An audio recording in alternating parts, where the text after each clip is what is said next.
नमस्कार, मैं बीना किचन से बोल रही हूँ। आज जानेंगे हरितालिका के विषय में कि हरितालिका तीज कैसे मनाए जाते हैं। और जैसे लोग कहते हैं कि हरितालिका तीज में पूरे दिन निर्जला रहते हैं, तो ये बात तो सत्य है कि निर्जल रहते हैं।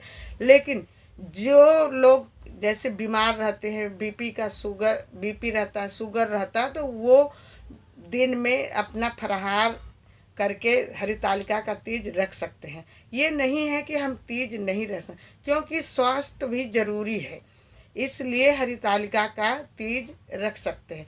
और हरितालिका का तीज इस साल मलमास नहीं लगा हुआ है। जो पहली बार रखना चाहते हैं वो हरितालिका का तीज रख सकते हैं, क्योंकि हरितालिका का तीज जब मलमास लगा रहता है तो नहीं रखना चाहिए, लेकिन इस साल हरितालिका का तीज रख सकते हैं। बहुत ही अच्छा है, शुभ मुहूर्त है। हरितालिका का तीज 9 तारीख को पड़ रहा है चाहिए।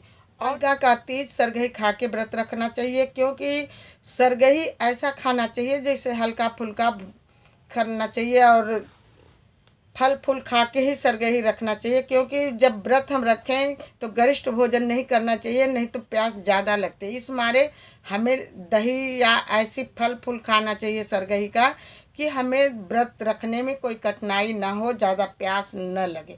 और सरगही खा के ही रखना चाहिए। किसी किसी राज्य में तो सरगही देने का रीत है, सास देती हैं, अच्छी साड़ी देती हैं और गिफ्ट देती हैं, सरगही खाने का सामान, फल फूल मिठाई देती हैं। तो ये सब चीज़ें रीत सदियों से चली आ रही है, इसको करना भी चाहिए। और हरितालिका का तीज शंकर पार्वती जी का है, और शाम के बेला पूजा भी करना चाहिए। पूजा में जो होना चाहिए, माला, फूल, घी, धूप, दसांग, अगरबत्ती और श्रृंगार का सामान। क्योंकि श्रृंगार का सामान माँ पार्वती जी को चढ़ाना चाहिए, और अपने लिए भी श्रृंगार का सामान हो। चढ़ाया हुए सामान में एक चीज़ आप लेके, जैसे चूड़ी हुआ चढ़ाई हुई है गौरा पार्वती को, तो उसमें से एक चूड़ी लेके प्रसाद के रूप में आप पहन सकते हैं, और उसको प्रसाद के रूप में किसी आस पड़ोस में बांट भी सकते हैं। नहीं कोई हो तो मंदिर में देना चाहिए और ब्राह्मणी को देना चाहिए। इस तरह से हमें गौरा पार्वती जी का पूजा करना चाहिए। और फल भी होना चाहिए, मिठाई भी होना चाहिए, वस्त्र होना चाहिए। वस्त्र तो आप ब्राह्मणों को दान देना चाहिए, क्योंकि हमें दान देने का प्रचलन भी है। हमें जब व्रत रखते हैं तो ब्राह्मणों को दान देते ही हैं। कहते हैं कि हमारी तीज छूट गई है, तो क्या हम दोबारा रख सकते हैं? आपके क्वेश्चन का सवाल है। आप रख सकते हो, क्योंकि हम एक बार व्रत छूट जाता है तो कहते हैं कि व्रत दान देकर हम रख सकते हैं व्रत। और वो भी हम फल फूल जैसे पानी उनी पी के, जल ग्रहण करके व्रत रखें। और जब किसी शादी हुई है, नई नवेली बहुओं की तीज, पहली तीज आती है, तो उसमें से कोई श्रृंगार का सामान लेकर पहली बार व्रत, जब दोबारा छूटा हुआ व्रत उठाना हो तो उसमें से सामग्री ले करके ही व्रत उठाएं।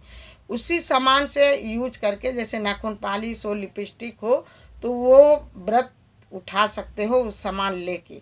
और कोशिश यही हो कि हमें व्रत नहीं छोड़नी चाहिए। जैसे हम व्रत नहीं रख पाते हैं तो हमारा जैसे डिलीवरी है या बीमार हो गए, तो हमारे हिस्से का हमारा पति उस दिन तीज का व्रत रख सकते हैं, तो इसलिए छूटता नहीं है। फिर अगली बार जब हम व्रत रखते हैं तो हम उस व्रत को फिर वापस ले लेते हैं।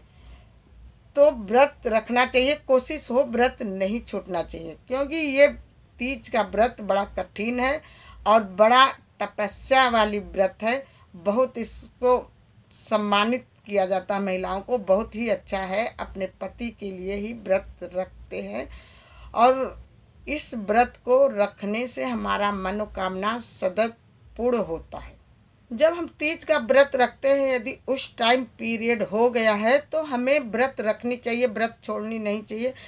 केवल ये करना चाहिए, हमें पूजा नहीं करना चाहिए। जैसे पूजा में हम अपने बड़े से या दिरानी जिठानी के से करा सकते हैं, लेकिन पूजा नहीं कर सकते। हम फोटो को या मंदिर में अपने हाथ से टच नहीं कर सकते। दूर से प्रणाम कर सकते हैं, दूर से भगवान को मनोकामना पूर्ण करें।